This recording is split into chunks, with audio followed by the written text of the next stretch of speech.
Assalamualaikum warahmatullahi wabarakatuh. Perkenalkan, kami dari kelompok 12 yang beranggotakan Nawal Sila, Ramdhani Setiawan, Salsarato Maisha, dan Satrio Aprilanto ingin memaparkan tentang paper kasus Krisis Communication Management. Halo, perkenalkan nama saya Nawal Sheila. Saya dari Prodi Pendidikan Masyarakat Universitas Jember tahun 2020 dan saya mengikuti program pertukaran mahasiswa merdeka dari Kemendikbud. Di sini saya akan menjelaskan tentang manajemen komunikasi krisis. Winston Churchill mengatakan, biarkan kekhawatiran kita yang sebelumnya menjadi pemikiran dan perencanaan yang maju. Sebab rencana terbaik tidak akan ada artinya jika tidak dapat dikomunikasikan dengan baik. Informasi latar belakang untuk menenangkan inisiatif. Kosongnya informasi menyebabkan kurangnya fakta nyata tentang suatu insiden. Kekosongan tersebut bagaimanapun dapat ditangani dengan menawarkan informasi latar belakang media tentang perusahaan atau instalasi yang telah dipengaruhi. Menawarkan informasi latar belakang memungkinkan mereka untuk mulai membingkai cerita yang nantinya akan mereka tulis atau siarkan. Yang ketiga adalah mengadakan konferensi pers. Untuk mengadakan konferensi pers di perusahaan, dengan mengadakan konferensi pers, perusahaan memiliki kesempatan untuk menyampaikan tentang aktivitas perusahaan dan memperbaiki kesalahan informasi yang ada. Selanjutnya, mengelola konferensi pers. Ratusan jurnalis menjadi mimpi buruk bagi para pemimpin perusahaan. Untuk menghadapinya, pelatihan dan persiapan adalah kuncinya. Dan dalam menyukseskan suatu konferensi, haruslah memperhatikan dan mengandung hal-hal berikut ini. Yang pertama adalah 2 pintu masuk atau satu untuk digunakan oleh manajemen dan yang lainnya adalah media.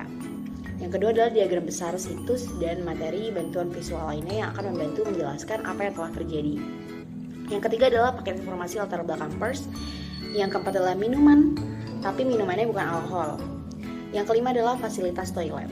Dan yang keenam adalah langkah-langkah keamanan yang memadai untuk memastikan pengendalian orang baik di dalam maupun di luar lokasi dengan memperhatikan keselamatan mereka. Poin selanjutnya menjelaskan tentang menghadapi wawancara televisi. Pelatihan juru bicara televisi sangat penting untuk menghadapi skenario krisis, sebagian untuk mengajarkan teknik dan membiarkan kepercayaan diri, tetapi juga untuk menemukan siapa yang pandai dan siapa yang tidak. Seperti yang ada di contoh, di mana kasus pertumpahan minyak Pertamina yang terjadi di Karawang pada tahun 2019. Kabag Penum Divisi Humas Polres Kombes Pol Asep Adi Saputra mengatakan pihaknya telah menyelidiki mengapa peristiwa kebocoran itu bisa terjadi dengan melakukan interview. Dan yang katanya Asep, kita sudah melakukan penyelidikan mengapa peristiwa itu terjadi. Secara paralel, melakukan interview kenapa persoalan ini terjadi kemudian menimbulkan dampak seperti ini. Ujar Asep di Mabes Polri Jalan Trunojoyo, Kebayoran Baru, Jakarta Selatan pada Jumat 9 Agustus 2019. Yang selanjutnya adalah mengatasi ratusan panggilan telepon. Beberapa perusahaan memiliki pengaturan yang lebih rumit dan untuk mengenai panggilan telepon masuk dari media dan kerabat karyawan daripada yang ada di industri minyak. Dari pengalaman kami sendiri dalam mencoba untuk menangani ribuan panggilan telepon semacam itu selama salah satu bencana terburuk industri di Bantry Bay, Irlandia Barat Daya pada Januari 1979. Bencana tersebut menewaskan 50 orang. Kami membantu industri minyak bagian Laut Utara dalam mempelopori sistem respon telepon. Dan dapat dikatakan sistem ini sukses. Untuk mengatasi tekanan atau situasi seperti itu perlu adanya pelatihan untuk melatih karyawan dalam teknik menangani panggilan dari 2 audiens vital. Yang selanjutnya adalah menanggapi panggilan dari media. Menanggapi panggilan telepon dari media jauh lebih banyak dibandingkan jumlah reporter. Selain pelatihan teknik menangani panggilan, kami juga menyarankan bagi setiap perusahaan apapun itu untuk menyiapkan sebuah ruangan tanggap darurat. Salah satunya ruang tanggapan saluran telepon yang dilengkapi dengan handset yang memanai dan nomor telepon khusus sendiri yang dapat dengan cepat dikeluarkan melalui layanan kabel jika terjadi keadaan darurat. Menjelaskan panggilan dari keluarga, area ini merupakan area manajemen krisis yang paling sering diabaikan, namun sebenarnya yang paling penting, dan ketidakmampuan untuk menanggapi secara simpatik dengan informasi tentang karyawan kepada penelpon dapat menambah kekhawatiran mereka, sehingga akan membuat frustasi dan marah penelpon. Hal ini memungkinkan mereka terpaksa menelpon korban atau koran lokal atau nasional dan menyebabkan masalah rumit hubungan masyarakat. Ini juga merupakan salah satu aspek paling kompleks dari respon komunikasi krisis. Selanjutnya adalah studi kasus. Studi kasus ini adalah kesalahan informasi kematian pertambangan di Virginia dalam krisis. Tidak ada informasi yang lebih penting daripada keluarga informasi yang benar. Kalian bisa baca pada slide PPT di depan saya ini.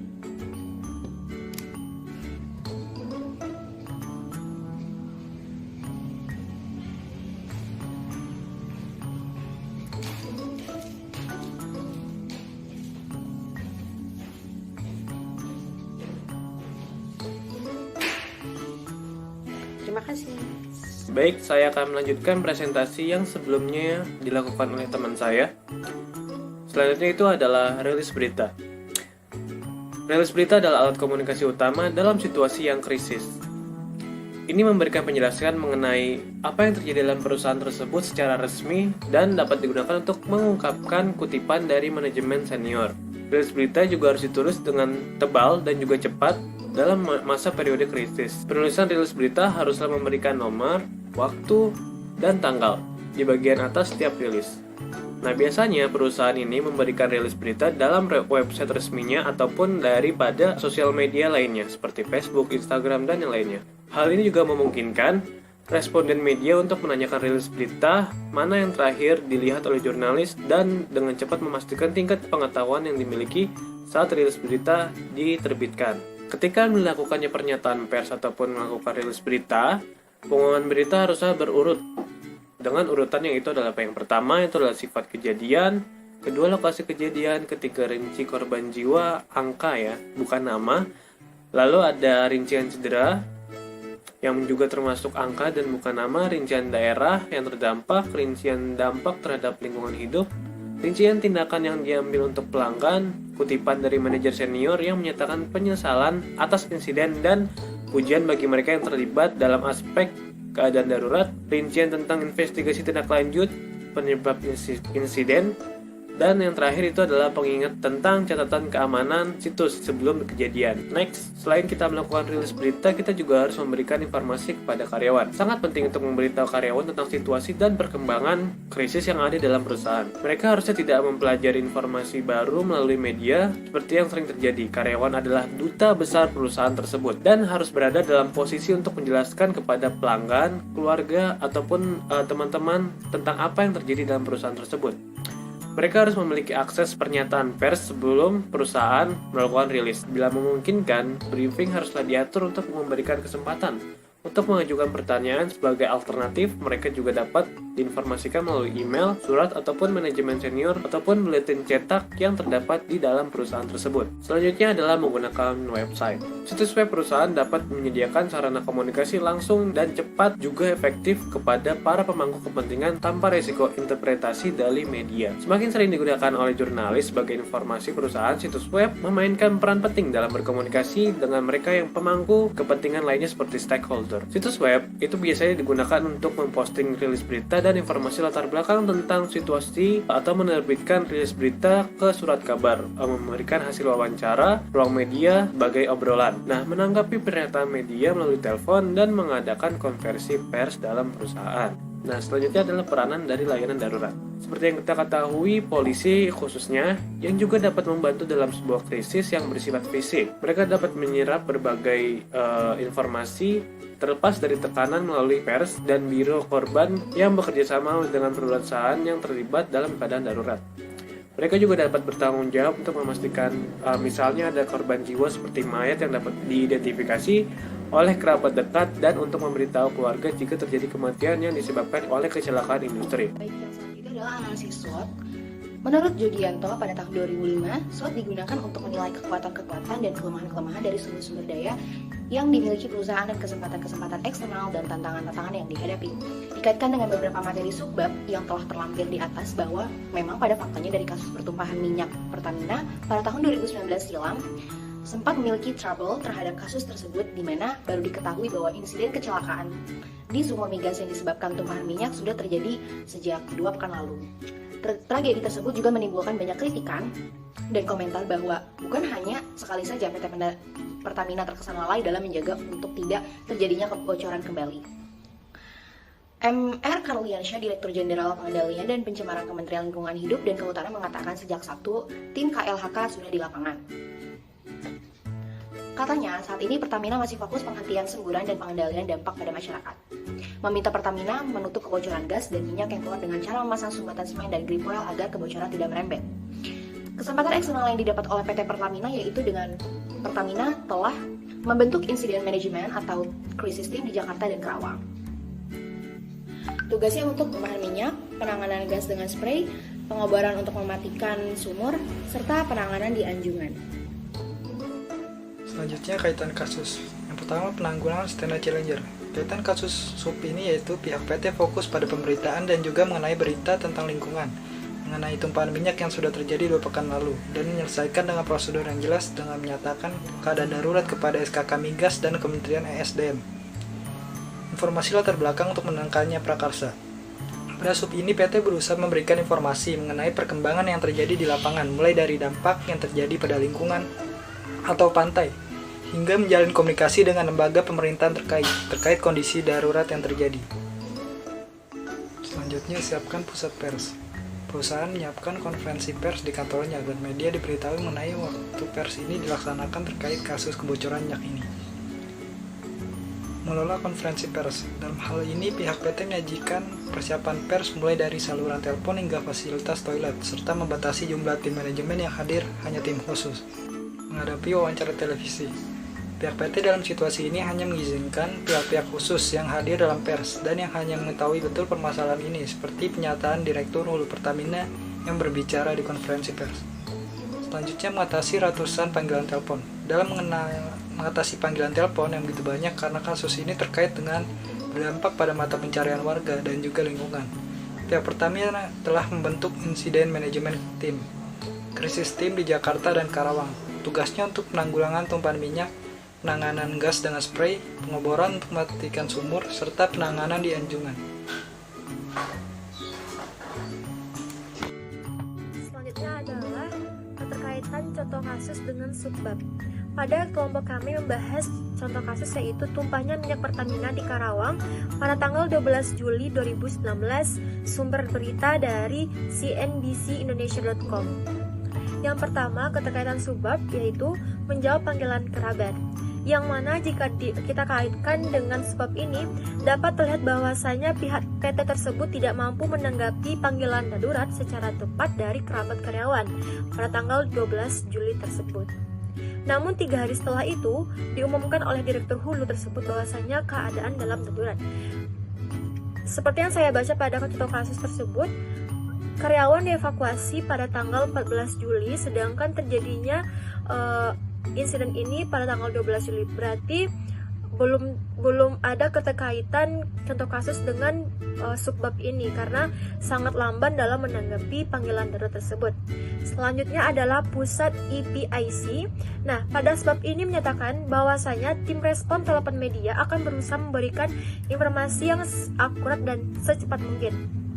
Terlihat pada bagian yang menyatakan bahwasanya pada tanggal 15 Juli 2019 setelah dinyatakan keadaan darurat, pihaknya langsung berinteraksi dengan lembaga pemerintah.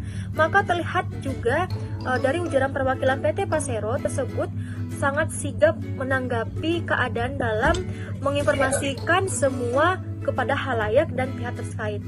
Selanjutnya adalah rilis berita. Nah, rilis berita ini merupakan bentuk alat komunikasi utama dalam situasi kritis, yang mana jika dikaitkan pada contoh kasus ini, ketika terjadinya insiden tumpahnya minyak dari blok migas di lepas pantai utara Jawa tersebut belum dirilis langsung oleh dari pihak PT Persero.